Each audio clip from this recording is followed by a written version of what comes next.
Tienes palabras de vida eterna. ¿Dónde más iré, Dios? ¿Dónde más iré? Tienes palabras de vida eterna.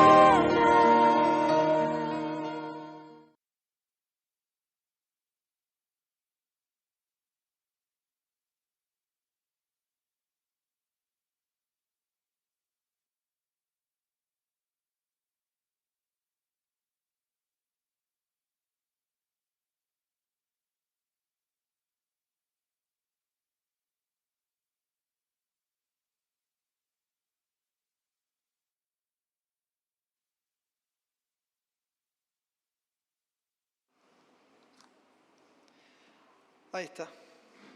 Menos mal. Bueno, ahora vamos a ir al momento de la predicación.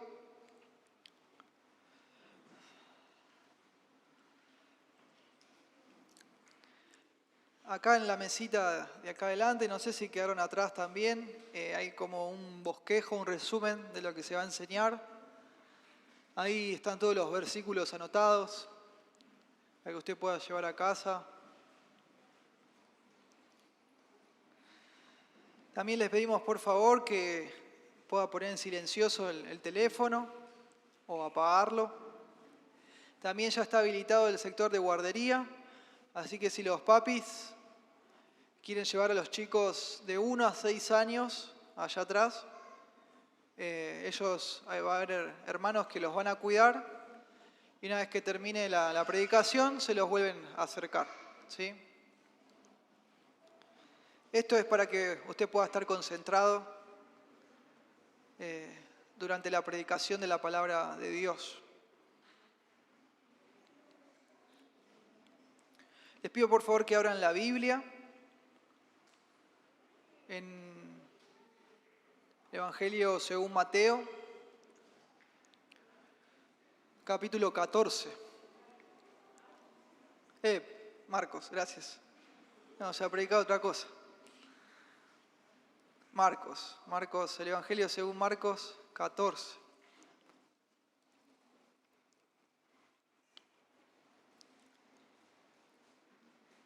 Y más allá de que esté aquí en la pantalla, le pido que usted pueda tenerlo en su Biblia abierto para ir siguiendo la lectura y que usted vea que lo que se explica, lo que se argumenta es lo que está escrito.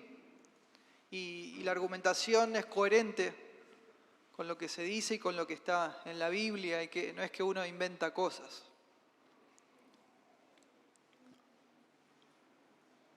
El título de este sermón es La extraordinaria adoración verdadera. Leamos juntos Marcos 14.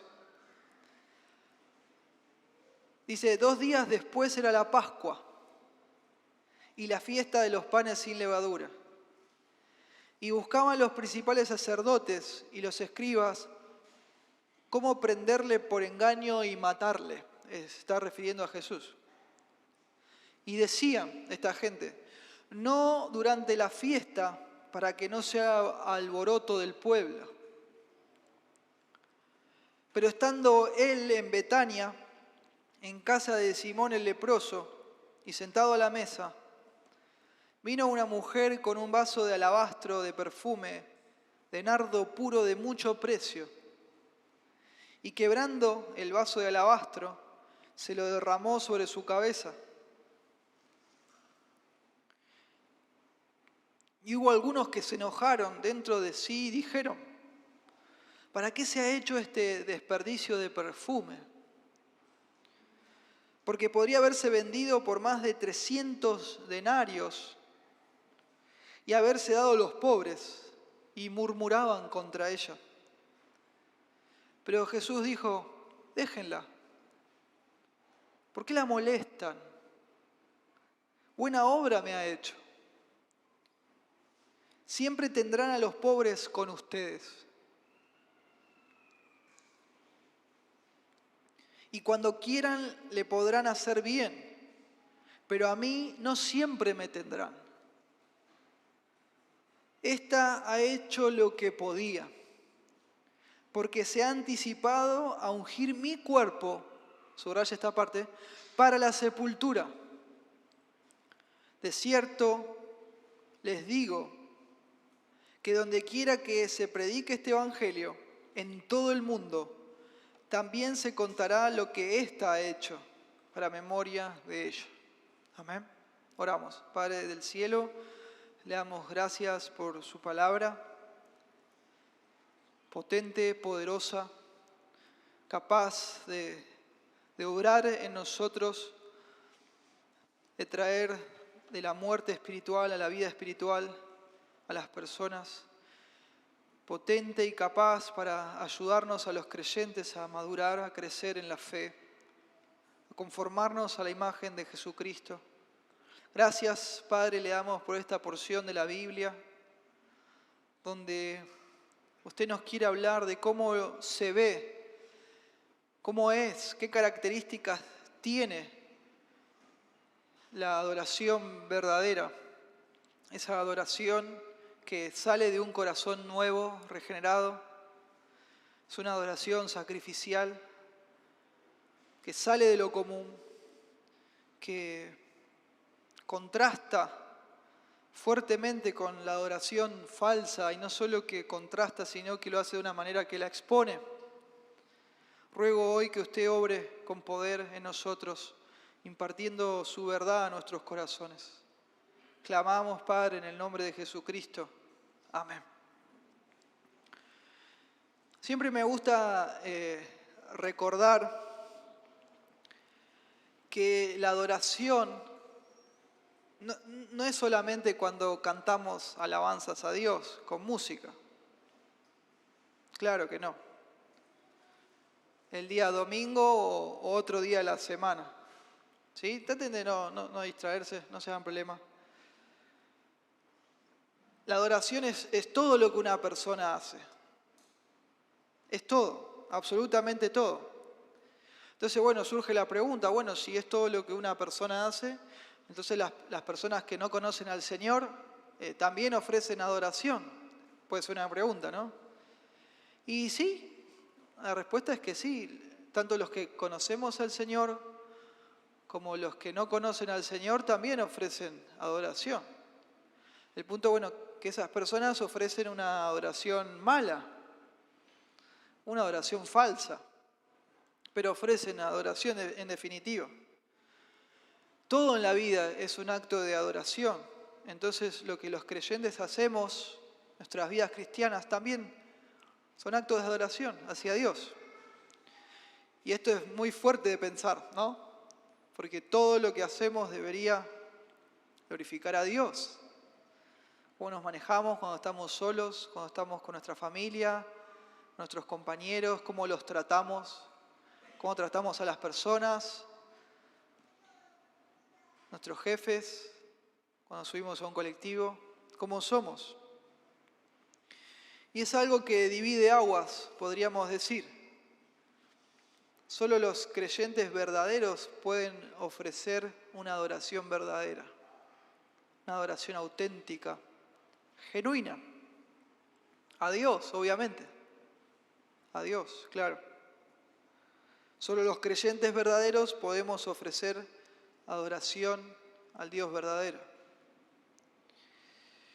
Y los que no conocen al Señor, bueno, tristemente, por más que lo intenten, no pueden. Ellos también deben ofrecer adoración buena a Dios, pero no pueden. Y si analizamos la Biblia, Efesios, Romanos, notamos que no pueden porque realmente no quieren. En su interior no quieren ofrecer adoración al Dios verdadero. Pueden ofrecer a un Dios que se armaron de acuerdo a su imaginación o a su corazón, pero no al Dios verdadero. Y no hay un término medio en esto, no hay grises, no hay grises. El contexto del pasaje que leímos acá en Marcos es justo unos días previos a la crucifixión del Señor Jesucristo. Y como solemos decir a veces, como Dios, ¿sí? Como detrás del escenario, sin que se note o se vea tras bambalinas, de forma soberana, está organizando todo lo que le va a ocurrir al Hijo, todo lo que le va a pasar, todos sus sufrimientos, de acuerdo al plan de salvación. Es muy interesante lo que dice el versículo 1, note. 2 días después era la Pascua. Y esto no era circunstancial, obviamente. Era lo que ya había Dios anunciado por medio de sus profetas, entre ellos el profeta Daniel. Él ya lo había anunciado allá en capítulo 9, siglos atrás. Capítulo 9, versículos 25 y 26. Y esto es muy poderoso, por así decir. En el mismo día, hermanos, y a la misma hora que iban a estar matando a los corderos pascuales en el templo, Dios había dispuesto que el Cordero de Dios, que quita el pecado del mundo, muera por nuestros pecados. Aproximadamente el día 10 del mes de Abib, los israelitas tenían que elegir estos corderos para sacrificarlos el día 14.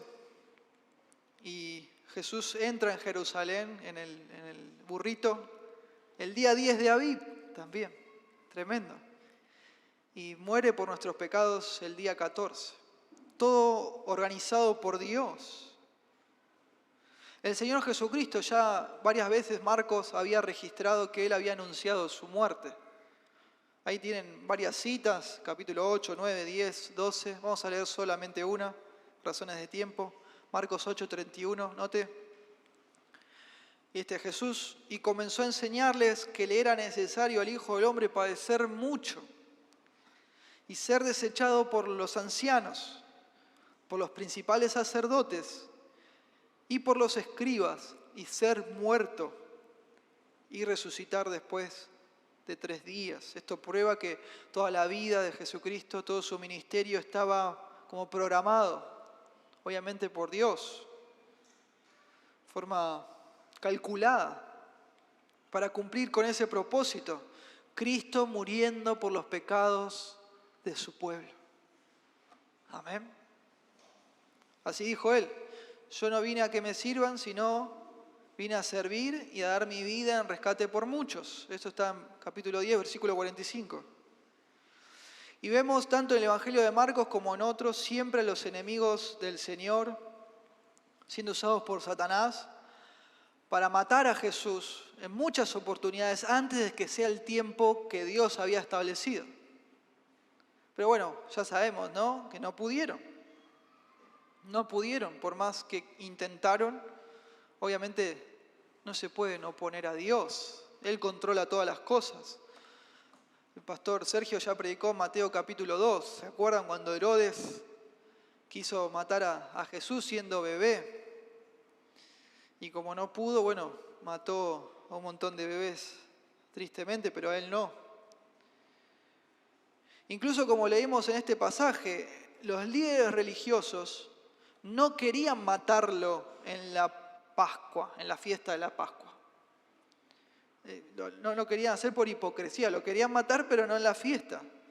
Pero así pasó, porque Dios preparó así. Así tenía que ser. Así estaba anticipado por los profetas. Entonces la muerte del Señor Jesucristo no fue un imprevisto, no fue algo que a Dios se le salió de las manos, no fue un plan B. Todo lo contrario, era lo que Dios eternamente había preparado para nosotros. Todo calculado.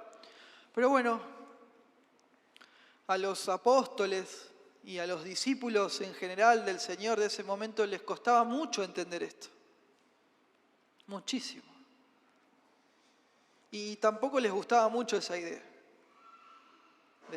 de su líder, del Señor muriendo de esa forma.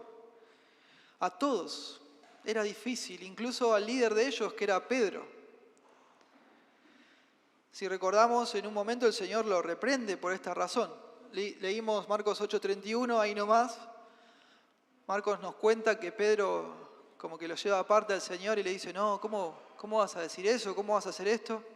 Y el Señor le reprende, ¿se acuerdan? De que Pedro no estaba poniendo sus ojos en las cosas de Dios, sino en la de los hombres, y le estaba haciendo de tropiezo. Y en ese contexto donde sus discípulos no entendían lo que estaba pasando, no les gustaba tampoco, faltando poquito ya para el sacrificio del Señor, vemos a esta mujer que por el Evangelio de Juan sabemos que es María. Marcos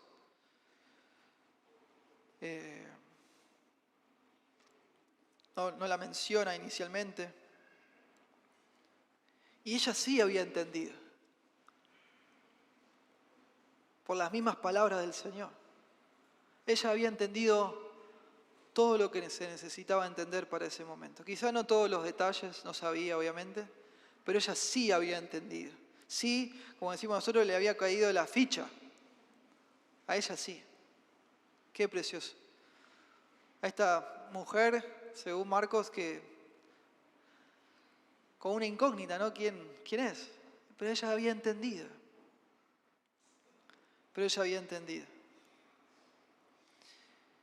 Y le ofrece adoración verdadera al Señor. Hace algo que era precisamente adecuado para ese momento. Era lo que tenía que hacer, lo que Dios había preparado que sucediera, pero al mismo tiempo extraordinario. Algo fuera de lo común. Y esta es una de las cosas que tenemos que empezar a subrayar, ¿no? Que la adoración que agrada a Dios, la adoración verdadera, es extraordinaria. No porque es, sino porque sale más allá de nuestra comodidad. Sale de lo común. Sale de lo que las personas esperan. Sale de lo que es fácil. Sale del promedio. Y la adoración verdadera no está hecha para satisfacer a las personas. No. Incluso vamos a ver que la adoración verdadera muchas veces enoja a las personas. Las enfurece. La adoración verdadera satisface a Dios. Agrada a Dios, al Señor. ¿Qué es lo que en definitiva importa? ¿No? Si agradamos a Dios, ¿qué importa lo que las personas digan de nosotros? Y si no agradamos a Dios, ¿qué importa también, ¿no? Lo que las personas puedan decir de bien de nosotros, si no estamos agradando a Dios? Este ungimiento, ahí cerquita del sacrificio del Señor, no es el mismo que se narra en Lucas 7. No es el mismo. Eso fue el de Lucas 7 en la casa de Simón, se llamaban iguales, pero era el fariseo. Es un nombre común, se ve, Simón. Y era otra María, que había sido meses antes de la muerte de Cristo. Ese era otro ungimiento. Este ungimiento se da en Betania, en la casa de Simón el leproso. Era una comida que Jesús tenía con sus amigos, su gente más cercana, de otras personas.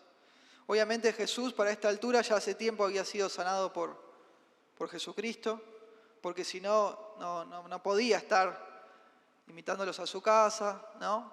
Con tantos invitados y tanta gente. Ya sabemos esto por la cultura de aquella época y por las leyes sanitarias que ellos tenían. Y esta María justamente es la de Betania. Esta María sí tenía una reputación piadosa y era la hermana de Marta y de Lázaro. Esta María es. Y están a la mesa todas personas cercanas a Jesús. Todas personas cercanas a Jesús. Discípulos, amigos, otros invitados. Y bueno, y viene María y hace esto, ¿no? En medio de ellos, toda gente íntima, cercana al Señor. Esto extraordinario, que sale de lo común para ellos, pero es adecuado en los términos de Dios. Y el punto de esto es que María tenía a Cristo en el tope de sus afectos. María tenía a Cristo en el tope de sus afectos, de sus prioridades. Y por eso es que ella ofrece a Cristo, a Dios, a Dios encarnado, adoración verdadera. Y Marcos, ya vamos cerrando la introducción, de una forma muy interesante, pone esta actitud de María, esta adoración extraordinaria, genuina, adecuada, en medio de otras actitudes que contrastan mucho. A Marco le gusta mucho hacer este tipo de escritura, de escribir en esta especie de sándwich, podríamos decir. Esto técnicamente se llama un quiasmo, esta forma de escribir. Ya lo hemos visto en otros libros de la Biblia. La idea de hacer un quiasmo es de poner conceptos en los extremos que son paralelos, que se repiten o que son parecidos, y lo que se busca es enfatizar lo que queda en el medio de ese sándwich, podríamos decir. Lo que se busca es enfatizar y contrastar lo que queda en el medio. Un ejemplo sencillo, ahí se lo anoté, para ilustrar, podríamos decir que los girasoles no siguen al sol, sino que el sol sigue a los girasoles. ¿Qué se quiere enfatizar? Al sol, al sol. Bueno, acá lo que quiere enfatizar Marcos es la actitud piadosa de María, esa adoración verdadera, extraordinaria, de las actitudes tristísimas de otras personas.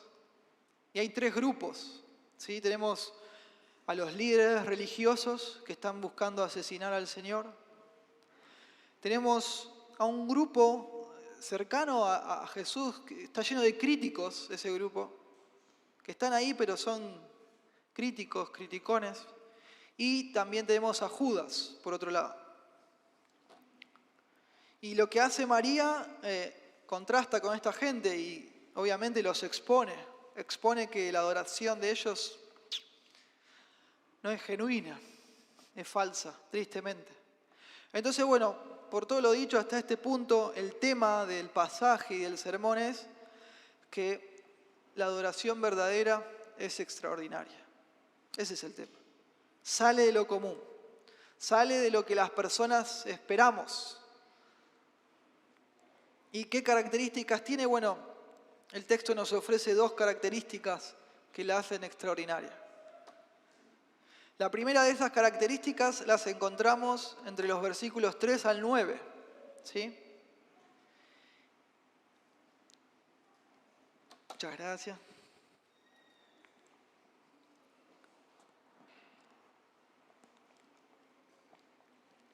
La primera característica de esta adoración verdadera es que es adecuadamente sacrificial. Es adecuadamente sacrificial.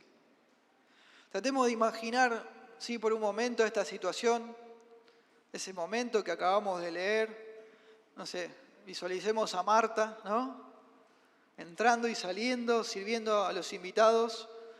Marta haciendo todo lo que el mundo, las personas sabían que una mujer tenía que hacer para la cultura de aquel entonces. Para aquella cultura las mujeres no tenían que estar en la mesa con los hombres. Una situación así. Pero bueno, ahí entra María, ¿sí? Al comedor. Y está bueno recordar que María era de un perfil bajo, no era alguien que le gustara llamar la atención. Siempre estaba, ¿no? Sin hablar mucho, tranquila, tratando siempre de estar escuchando y de guardar las palabras del Señor en su corazón. Pero bueno, esta mujer de perfil bajo, que siempre está escuchando, irrumpe en la cena y sin decir nada, sin llamar la atención de las personas, se acerca a Jesús con un frasco de alabastro, leímos, y lo rompe y derrama todo ese perfume sobre la cabeza del Señor, sobre su cuerpo. El texto nos dice que tanto era el contenido del frasco que termina cayendo el perfume en los pies del Señor, y ella se arrodilla y con su pelo seca todo el excedente, ¿no? Tratemos de imaginar, de usar un poco la imaginación. Hoy ya sabemos la reacción del Señor, que fue buena, pero en ese momento fue algo raro. Fue algo raro, sin dudas. Imaginen a los invitados, las reacciones, las caras. Fue raro. Y ojo, ¿sí? Este texto no nos llama a hacer cosas raras, ¿no? O extravagantes porque sí, porque aparecen esas modas, ¿no? Bueno, tenemos que ser raros, extravagantes para Jesús. No. Hay personas, bueno, que por ahí les gusta llamar la atención a veces, ¿no? Pero no es la idea, no es la idea. El punto es que si había algo correcto para hacerse en ese momento, es lo que hizo María. A días nomás del Señor ser sacrificado. Era lo más lógico para hacer. Pero ella es la única que estaba percibiendo lo que estaba pasando. Se daba cuenta, lo había entendido. Los demás no. Los demás no. Cristo muriendo, ¿no? Días después por los pecados de María. Por nuestros pecados. Entonces ella estaba entendiendo las cosas. Los demás no. Hasta los mismos apóstoles, los más allegados del Señor, les costaba que cayera esa ficha, ¿no? Que Jesús tenía que morir por nuestros pecados, por los pecados de su pueblo, pero María ya lo entendía, y lo entendía muy bien. Y ahí estaban, ¿no? Estas personas dispuestas a criticar, y a criticar mucho, mucho. Sobre todo, tristemente, porque había plata de por medio. Y así es, ¿no? A veces el dinero expone lo que hay en los corazones. Este perfume que esta mujer derrama sobre el cuerpo del Señor, leímos que era un perfume de nardo puro. Este nardo es una flor del Himalaya, o sea, en la India, súper lejos de Betania. Más en esa época, porque bueno, no tenían aviones o autos, etc. Imagínense todo el tiempo que se tardaba en traer ese perfume. Y para hacer 1 litro de este nardo puro, se necesitan 100 kilos de nardo que se tiene que prensar. Un montón, un montón. Según algunos comentaristas, este frasco tenía aproximadamente medio litro de nardo puro. Si mal no tengo entendido, los perfumes que compramos, no sé, tienen 50 mililitros, 100 mililitros, por ahí alguno un poco más. Pero este tenía medio litro. Por eso el precio era altísimo, altísimo. Costaba, dice el versículo 5, más o menos uno hace la cuenta rápido ahí. Había uno rápido para los números, se ve y dice, esto se podría haber vendido por más de 300 denarios. Capítulos atrás, en Marcos capítulo 6, cuando quieren alimentar a más o menos 15.000 personas o más, uno dice que se necesitarían 200 denarios de pan para alimentar a 15.000 personas. Bueno, este perfume costaba más de 300 denarios. Eran miles de dólares a plata de hoy. Miles de dólares. Derramados en un instante sobre el cuerpo del Señor. Notable. Acá ya a María la habíamos, ¿no?, crucificado. ¿Qué haces? ¿No? Miles de dólares derramados ahí en un segundo en el cuerpo del Señor. Y bueno, estos perfumes, como pasa hoy, tenían una boquita chiquita, ¿no?, para usar poquitito, ¿sí? Hay que ponerse poquitito para ir gastándolo así de a poco.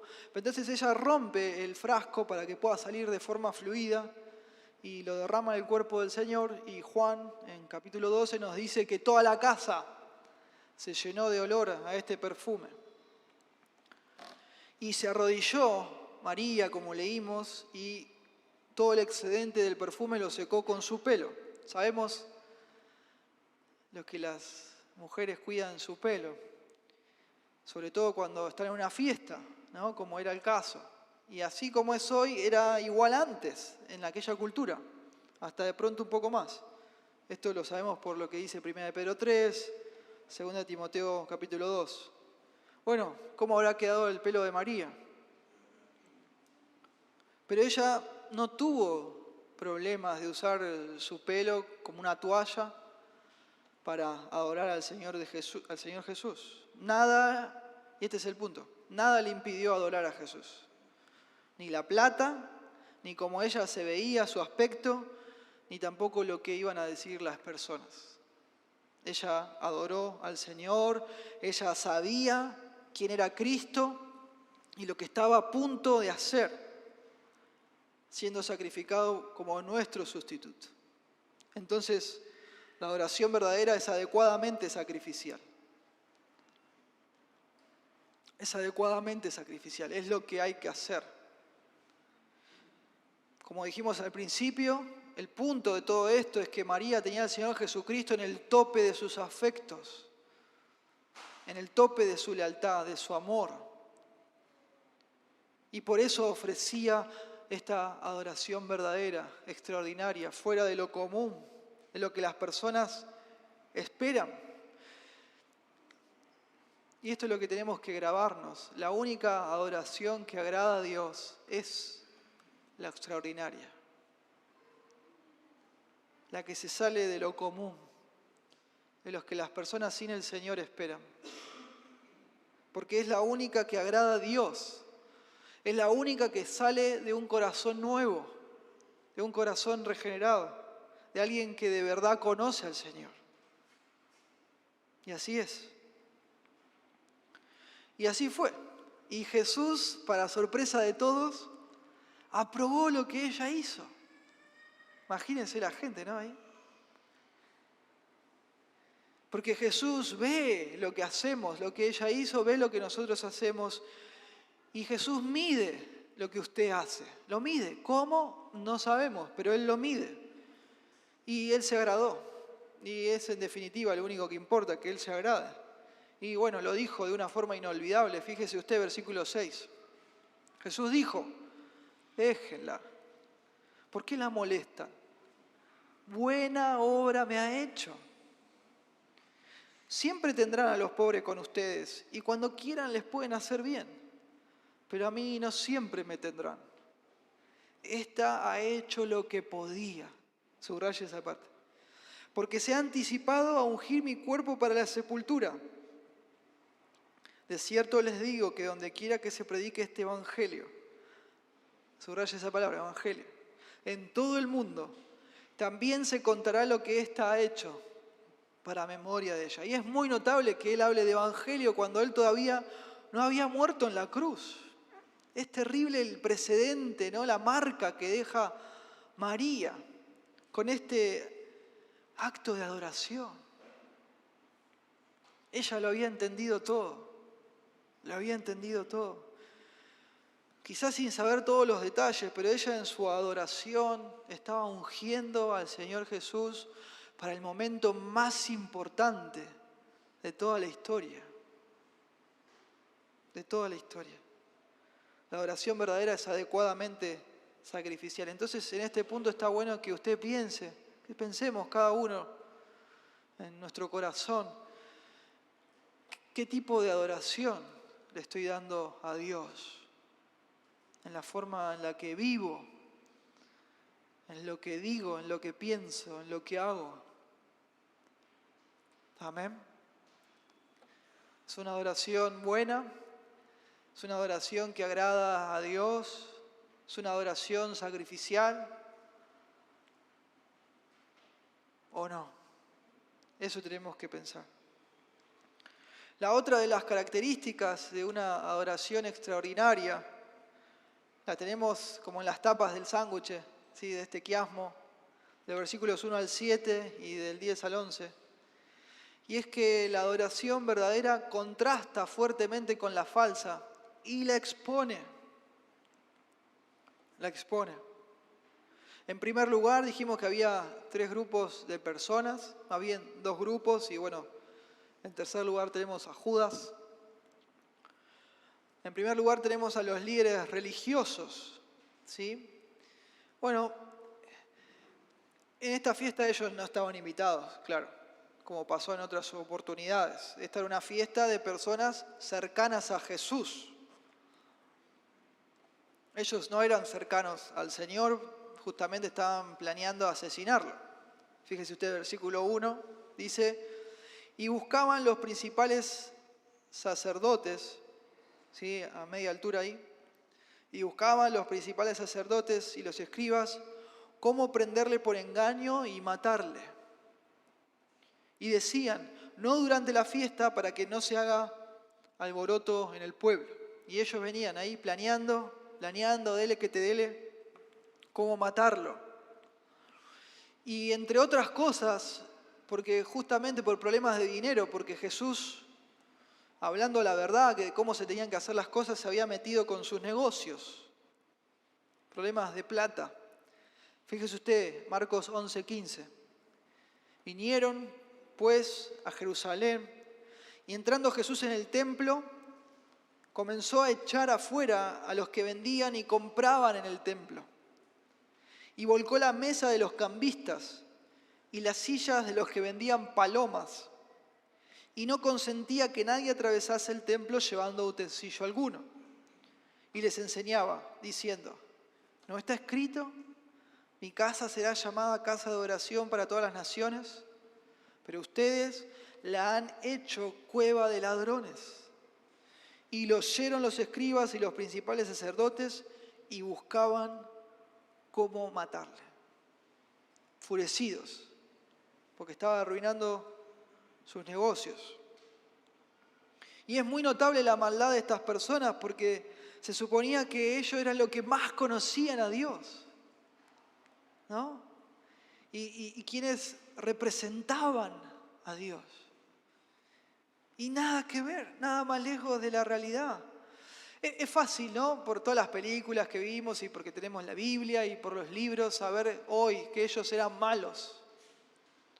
¿No? Decimos la palabra fariseo y ya es algo peyorativo, ¿no? Para nosotros es algo negativo. Pero no era así en aquel entonces. La gente tenía un muy buen concepto de ellos. Pero tristemente en realidad ellos estaban llenos de maldad y de hipocresía en su corazón. Ellos estaban queriendo matar al Hijo de Dios, al Mesías, tan esperado por ellos, por el pueblo. ¿Cómo puede ser eso? Bueno, es que las personas no podemos dejar llevar por las apariencias. Amén. Nos podemos dejar llevar por las apariencias, quizás, pero Dios no. Dios conoce mi interior, mi corazón. Dios conoce lo que usted siente, lo que usted piensa, cómo usted se maneja cuando nadie lo está viendo. No podemos engañar a Dios. Y ellos querían matar a Jesús, pero no hacerlo justo en la fiesta de la Pascua para no hacer alboroto. Qué hipocresía. Entonces esto podemos sacar como conclusión. Al final de todo, no importa el concepto que la gente tenga de usted, al fin de cuentas, o lo religioso que sea. No, sino lo único que importa es lo que Dios piensa de usted. ¿Tenemos que manejarnos bien con las personas? Sí, obviamente. No podemos decir que nos llevamos bien con Dios y tratar mal a las personas. No estamos hablando de eso. Pero a fin de cuentas, las personas no pueden ver nuestro corazón, no pueden ver nuestro interior. Pero Dios sí, y Él sabe qué pensamos, qué sentimos, cómo somos. Él sabe qué es Cristo para cada uno de nosotros. Y ellos eran escribas, principales sacerdotes, ancianos del pueblo. Ellos ofrecían adoración a Dios, pero era falsa. Era una adoración falsa, una adoración defectuosa. A los ojos de Dios, obviamente, porque a los ojos de la sociedad estaba perfecto lo que ellos hacían, estaba súper bien. Entonces, en primer lugar, tenemos a este grupo de los líderes religiosos. Y en segundo lugar, tenemos a otro grupo, ¿sí?, que estaban invitados a la fiesta, ¿sí?, que estaban entre los cercanos al Señor Jesús, pero un grupo de gente crítica, que por ahí físicamente estaban cerca del Señor, pero estaban lejos en su corazón, no estaban entendiendo lo que estaba pasando. Fíjese usted, versículo 3. Se refiere a Jesús, otra vez aclaro. Pero estando él en Betania, en casa de Simón el leproso y sentado a la mesa, vino una mujer con un vaso de alabastro de perfume, nardo puro de mucho precio, y quebrando el vaso de alabastro, se lo derramó sobre su cabeza. Y algunos que se enojaron dentro de sí, y no se quedó ahí dentro de sí, sino que después salió, dijeron: ¿para qué se ha hecho este desperdicio de perfume? Porque podía haberse vendido por más de 300 denarios y haberse dado a los pobres. Y esta es la parte que le pido que subraye. Y murmuraban contra ella. Murmuraban contra ella. Obviamente la Biblia nos llama a practicar la prudencia. Amén.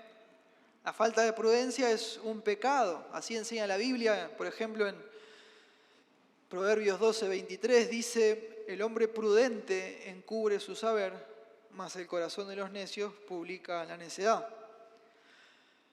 Pero esta era una dureza de corazón disfrazada de prudencia.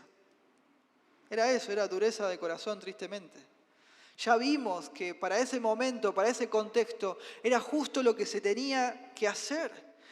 Y salía de un corazón lleno del Señor, lleno de adoración como el de María.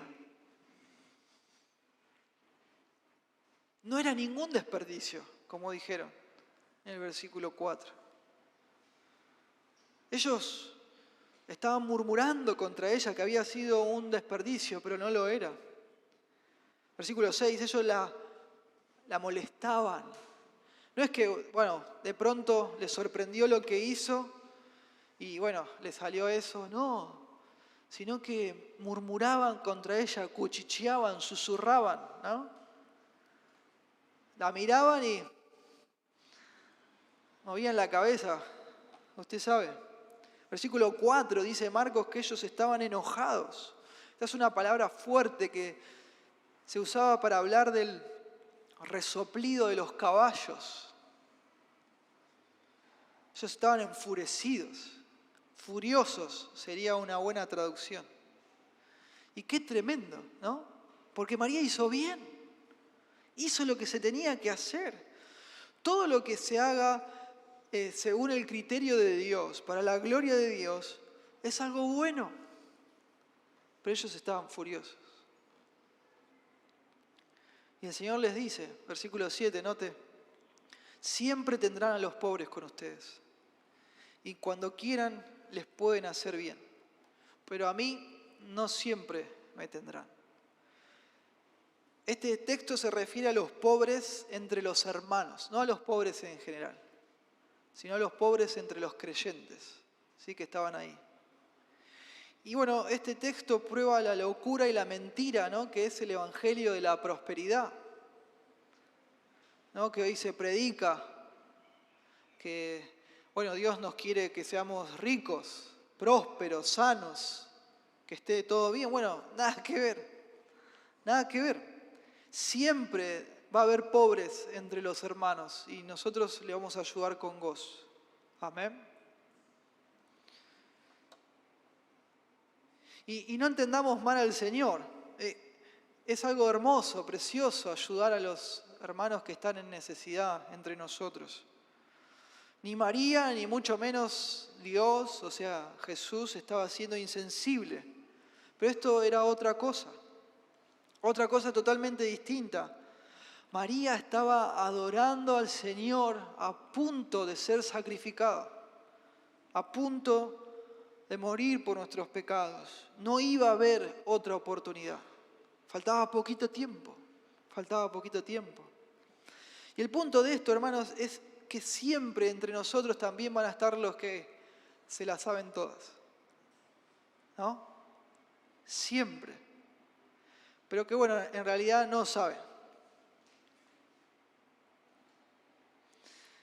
De aquellas personas que no sirven a nadie, no ayudan a nadie, o que lo hacen así nomás, pero que están criticando a los que sirven de corazón a Dios, con un nuevo corazón. Obviamente estas críticas salen de personas que tienen mal sus afectos y sus prioridades. Tristemente, es así. de corazones que todavía no están pudiendo dar una adoración verdadera a Dios, tristemente. Comentando acerca de este pasaje, hay un pastor del 1800, Pastor Ryle, precioso lo que escribe este hombre, en muchas áreas, pero en esta saqué esta cita, y él decía hace 200 años, mire, el hombre dice, el espíritu de estos criticones y con visión estrecha, que juzga superficialmente, es por desgracia demasiado común. Sus seguidores, o sea, de estos criticones, ¿no?, y sucesores se encuentran por todas partes en la iglesia visible de Cristo. Nunca falta un grupo de personas que critican y censuran lo que ellos denominan extremismo y recomiendan lo que ellos llaman moderación en el servicio a Cristo. Tremendo. Si alguien entrega su tiempo, su dinero, sus afectos a conseguir cosas mundanas, no los critican. No encuentran nada de malo en entregarse al servicio del dinero, el placer o la política. Pero si la misma persona se entrega con todo lo que tiene a Cristo, no le faltan palabras para expresar su opinión de que está mal o es una tontería. No, está fuera de sí, dice Ryle. Está loco, es un fanático, un hipócrita, un entusiasta, es un extremista. En resumen, lo consideran un desperdicio. Fin de la cita. No, pará un poco, eso es como un activismo, eso no es sano, no es de Dios. Es innecesario. Lo estás haciendo, lo hace para aparentar, para hacerse ver. Y es curioso, ¿no? Porque ellos que aparentan, ¿no? ¿Qué es lo que aparentan? Bueno, estar bien con Dios, cuando no están bien con el Señor. Dicen que otros que están llenos del Señor en su corazón, están buscando aparentar. El punto es que se sienten expuestos. Porque la adoración verdadera los expone, claro que sí. La adoración verdadera contrasta muy fuertemente con la falsa y la expone, con esa adoración superficial, esa adoración que no se sacrifica. Y también tengamos presente esto, hermanos, un corazón frío frena la mano, entre muchas otras cosas, porque no todo es plata, no todo es dinero. Por ejemplo, con el tiempo. ¿Qué hacemos con nuestro tiempo con respecto a los demás? Una vez que uno entiende, ¿no?, lo terrible que es el pecado y la misericordia que Cristo tuvo a morir en mi lugar, uno ya no piensa que algo es demasiado costoso o excesivo para entregárselo a Cristo. ¿Amén? Claro que no. Nada es demasiado. Uno quiere agradar a Cristo con toda la vida, sin reservas. Todo en este mundo va a pasar. Todo. Absolutamente todo. No nos vamos a poder llevar nada. Solo nos van a quedar aquellos tesoros que hayamos hecho ¿en dónde?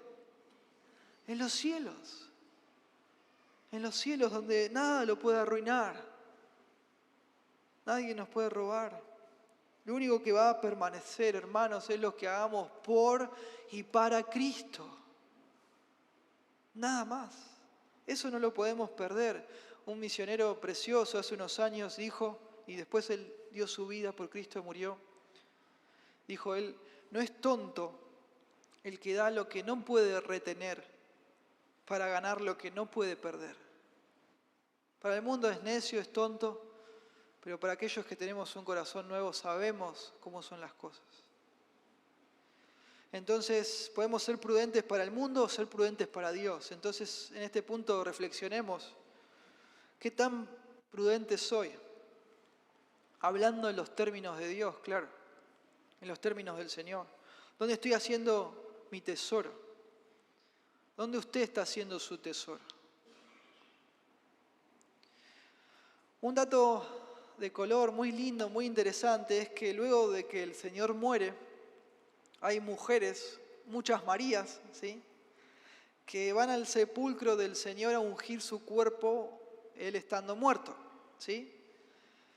Pero cuando llegan a ungir el cuerpo, el Señor ya había resucitado. Gloria a Dios por eso. Pero no pudieron ungirlo. No pudieron. No hubo tiempo. Se quedaron con las ganas de hacerlo. Pero adivinen quién no se quedó con las ganas de hacerlo. María. María. Ella hizo lo que pudo, como dijo el Señor, en el momento que era posible hacerlo. ¿Qué va a hacer usted? ¿Qué va a hacer usted con el Señor y las cosas del Señor? ¿Qué va a hacer con su vida? ¿Con sus años? Recordemos, hermanos, que una vida que vale la pena vivirse no se vive para uno mismo, no. Se vive sirviendo a los demás con el foco puesto en Dios, para la gloria de Dios. Servir a Dios es servir a los demás. Y servir a los demás es servir a Dios. No hay muchas vueltas en esto. A veces hay gente que le gusta, ¿no? Como la calecita. Uno mismo a veces. Pero no hay vueltas. No hay vueltas. Fíjese usted, 2 Corintios 5:14. Porque el amor de Cristo nos constriñe. Nos estruja el corazón. Pensando esto, que si uno murió por todos, Cristo, luego todos murieron. Y por todos murió, para que los que viven ya no vivan para sí, sino para aquel que murió y resucitó por ellos. Amén. Y en tercer lugar, ya para ir cerrando, tenemos a Judas. Versículo 10, fíjese usted. Entonces Judas Iscariote, uno de los 12, fue a los principales sacerdotes para entregárselo, o sea, a Jesús. Ellos, al oírlo, se alegraron y prometieron darle dinero. Y Judas buscaba oportunidad para entregarle. Tremendo. Juan sí nos dice que el cabecilla del grupo de criticones era Judas. Fíjese usted, Juan 12:3. Entonces María tomó una libra de perfume en nardo puro de mucho precio y ungió los pies de Jesús y los enjugó con sus cabellos, y la casa se llenó de olor del perfume. Y dijo uno de sus discípulos, Judas Iscariote, hijo de Simón, el que le había de entregar: ¿por qué no fue este perfume vendido por 300 denarios y dado a los pobres? Pero dijo esto, fíjese usted, no porque se cuidara de los pobres, sino porque era ladrón y teniendo la bolsa sustraía de lo que se echaba en ella. Mientras María quizás daba toda la parte de la herencia que le había tocado, algunos comentaristas sostienen eso, este perfume de miles de dólares se usaba para repartir herencias. Mientras ella estaba dando todo eso, Judas estaba pensando en aparentar, en quedar bien delante de las personas. O sea, sí el preocupado nada más, pero no estaba preocupado por los pobres. Él trataba de aparentar y estaba pensando en su beneficio económico y listo.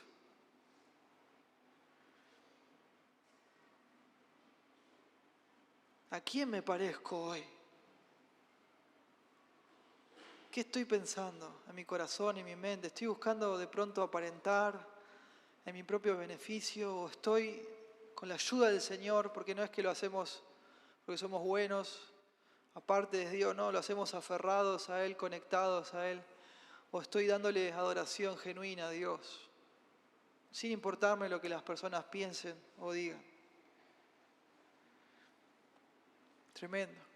Y Judas, dice el versículo, que salió de ahí, ya no lo aguantaba más a Jesús, muy triste, salió para entregarlo, no soportaba más a Jesús, porque Jesús era como el reino del revés para él. Todo lo que Jesús hacía y decía iba directamente en contra de lo que él vivía, de lo que él pensaba, de lo que él sentía, de cómo él veía las cosas. Todo era en contramano. Y parece que ya sabía, ¿no? Que los enemigos de Jesús lo que estaban planeando. Entonces, bueno, él fue y hizo su negocio.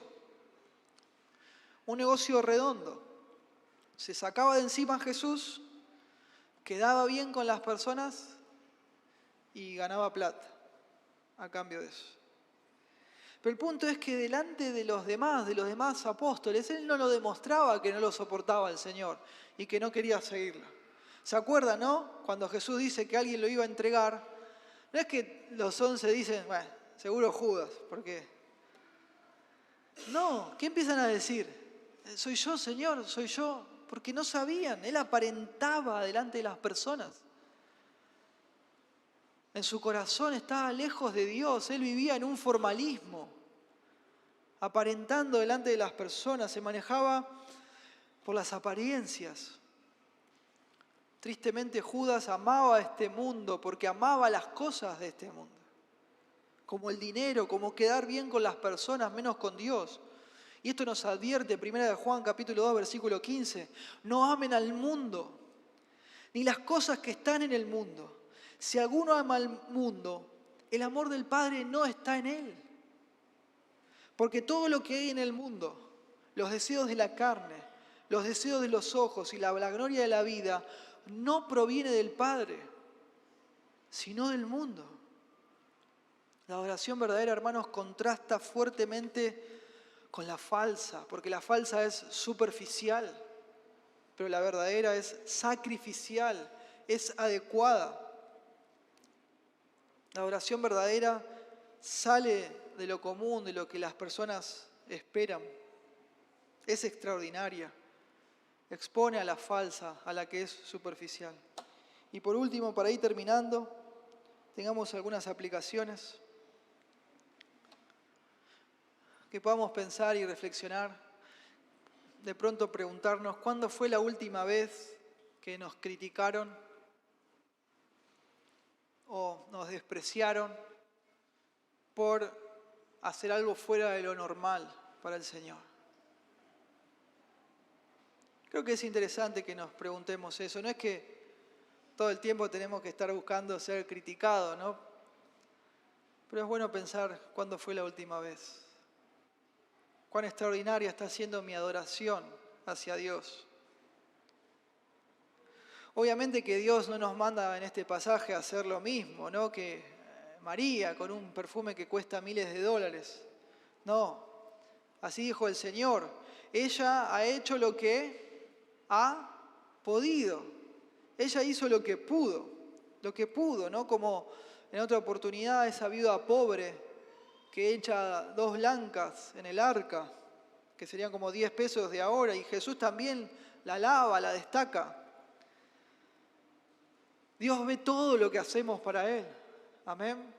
Pero cuando son las cosas correctas, con las motivaciones correctas, cuando damos de nuestro sacrificio, en tiempo, en actitudes, en dinero también, para ayudar a los que necesitan. Entonces una buena aplicación de lo que podemos extraer de acá es que nos ocupemos en buenas obras. Como dice Tito 3:14, que los que agradan a Dios procuren ocuparse en buenas obras, que no estemos sin fruto. Estimulémonos a las buenas obras, claro que sí. Y estimule a otros a hacerlo, no los desaliente. No los desaliente, no sea del grupo de los criticones, no estemos ahí. Hebreos 10:24 dice, y considerémonos unos a otros para estimularnos al amor y a las buenas obras, no dejando de congregarnos como algunos tienen por costumbre, sino exhortándonos, y tanto más cuando ves que aquel día se acerca. Porque somos hechura suya, creados en Cristo Jesús para buenas obras, las cuales Dios preparó de antemano para que anduviésemos en ellas, para que nos visitan por primera vez. No es que uno se va al cielo haciendo buenas obras. No, el hermano Diego ya predicó todas nuestras buenas obras, por más fuerza que le pongamos, se quedan cortas para agradar a Dios. No alcanzamos a Dios, no alcanzamos la gloria de Dios. Es el sacrificio de Cristo el que nos salva, el que nos perdona, el que nos pone a cuenta con Dios. Es a través de la fe y el arrepentimiento, a través de someternos al señorío de Cristo, que uno se conecta con Dios. Pero cuando uno se conecta con Dios y esa vida eterna viene a uno, la evidencia de que uno tiene la vida eterna es que practica buenas obras, no para ir al cielo, sino como un resultado de que ya estamos en el cielo por medio de Cristo. Amén. No somos salvos por obras, pero sí somos salvos para buenas obras. Y esos son el fruto, la evidencia de que tenemos la vida de Dios en nuestro corazón. Entonces estimulémonos a ello. Aplíquelo a usted, sea cual sea su situación, como creyentes, porque siendo creyentes vamos a rendir cuentas. Así dice 1 Corintios 3:12. Y si sobre este fundamento, el fundamento del Evangelio, alguno edificare oro, plata, piedras preciosas, y acá el contraste de lo negativo, o madera, heno, hojarasca, la obra de cada uno se hará manifiesta, porque el día la declarará. Pues por el fuego será revelada, y la obra de cada uno, cual sea, el fuego la probará. Si permaneciere la obra de cada uno que sobreedificó, recibirá recompensa. Precioso. Mateo 25:23, el Señor Jesucristo hablando de cómo Dios nos va a recibir. Su Señor le dijo: bien, buen siervo y fiel. Sobre poco has sido fiel, sobre mucho te pondré. Entra en el gozo de tu Señor. Estimulémonos a las buenas obras. Y no nos olvidemos nunca que Dios sabe, ¿no?, que nuestras obras son imperfectas. Aun cuando hacemos esas obras después de haber nacido de nuevo para su gloria, son imperfectas. Pero Dios es una ilustración, ¿no? Como esos papás que agarran los dibujos de los hijos, ¿sí?, esos garabatos que hacen nuestros hijitos, y los papás todos orgullosos, aunque es un garabato, lo ponen en la heladera y dicen: hermoso, ¿no? Hermoso porque lo hizo para mí. Y así dice el Señor: lo hizo mi hijo para mí, lo hizo mi hija, y yo me gozo de mi corazón, porque ella hizo lo que pudo. Amén. A veces se pueden empezar con cosas sencillas, como preparar el corazón y las cosas el día sábado y el día domingo para poder llegar a la reunión a horario, y no ya con la reunión empezada, sin saludar a nadie, sin preocuparme por nadie, sin involucrarme con nadie. Hoy Diego hablaba, ¿no?, me da risa, de sacar información, como si fuéramos detectives, y no es así. Yo sé lo que él dice. Es involucrarnos, es que nos importe el hermano o la hermana para saber cómo lo puedo ayudar, cómo poder orar por el hermano si está en necesidad económica, si necesita compañía. Venir antes de que empiece la reunión y estar dispuesto a servir en lo que haga falta, en lo que se necesite. Venir orando desde casa, leyendo la Biblia con un corazón dispuesto a recibir la palabra de Dios. Esa palabra implantada, que podamos recibirla con mansedumbre para que podamos crecer y servir mejor a los que nos rodean. Estar atentos cuando hay una necesidad. Hospedar a un hermano o una hermana. Cosas pequeñas, sencillas, que nos preparan para otras cosas mayores. Como si de pronto nos tocara dar nuestra vida por Cristo en la iglesia local o en las misiones. Y recordemos, tengamos presente que vamos a ser muchas veces incomprendidos, pero no nos afanemos, no nos desanimemos. El punto es, la pregunta es: ¿de qué lado vamos a estar? ¿De los incomprendidos o de los criticones? Alguno dice: bueno, yo voy a estar en el medio. No se puede, no hay un término medio. Un corazón que se enfría y se enfría, corazón que no sirve a Dios, que no sirve a los demás, tarde o temprano va a terminar siendo un corazón criticón. Amén.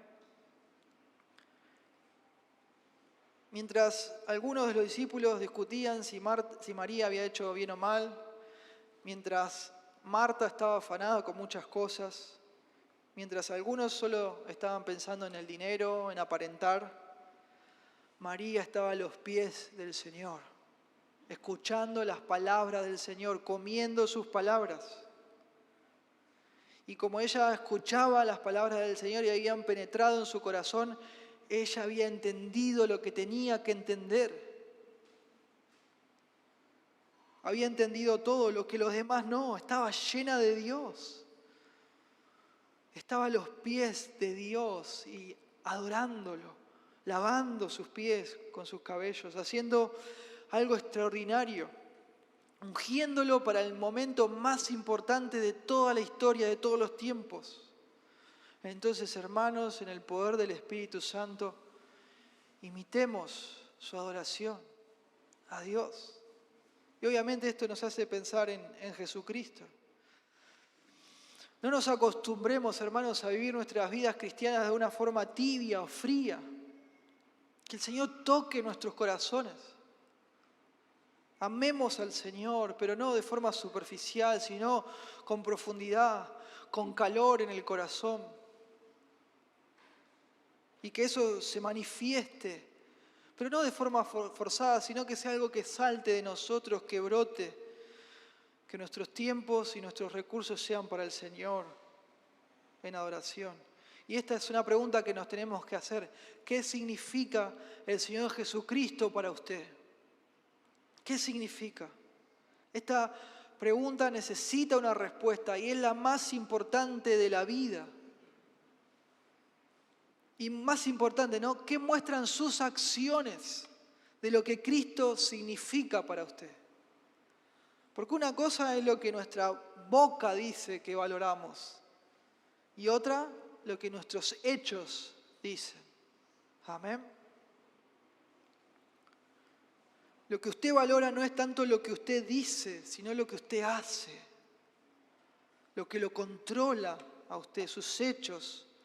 Sus acciones manifiestan lo que usted le da valor.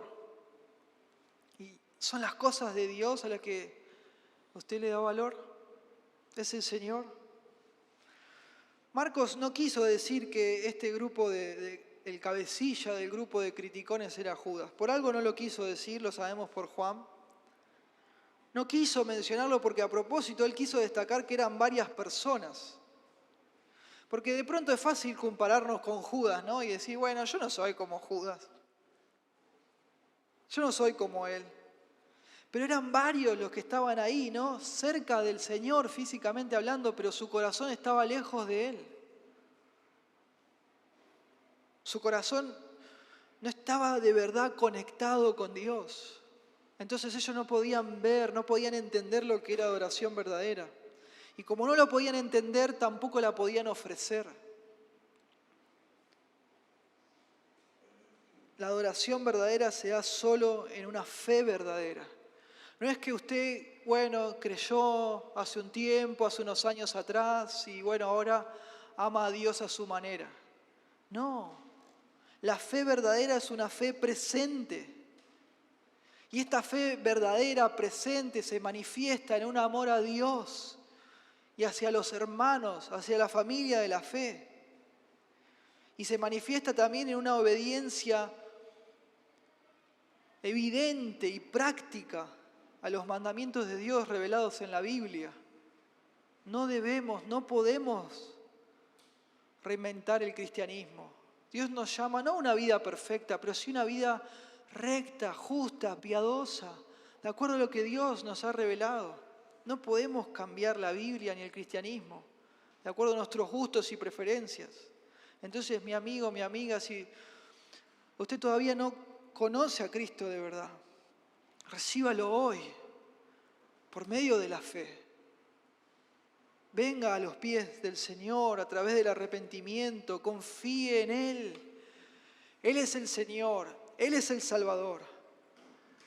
Cristo como sustituto dio la vida en la cruz por nuestros pecados, por nuestra maldad. Él voluntariamente recibió la ira que nosotros merecíamos para poder darnos perdón de pecados y vida eterna. En el mayor acto de adoración extraordinaria de toda la historia. Sacrificial.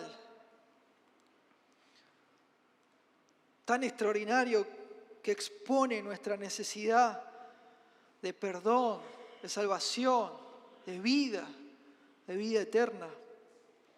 Pero usted tiene que recibir esta vida eterna personalmente, a través de la fe y el arrepentimiento, sometiéndose al señorío de Cristo. Y si eso ocurre, ahí recién su vida va a cambiar y va a poder ofrecer adoración verdadera a Dios. Amén. Oremos.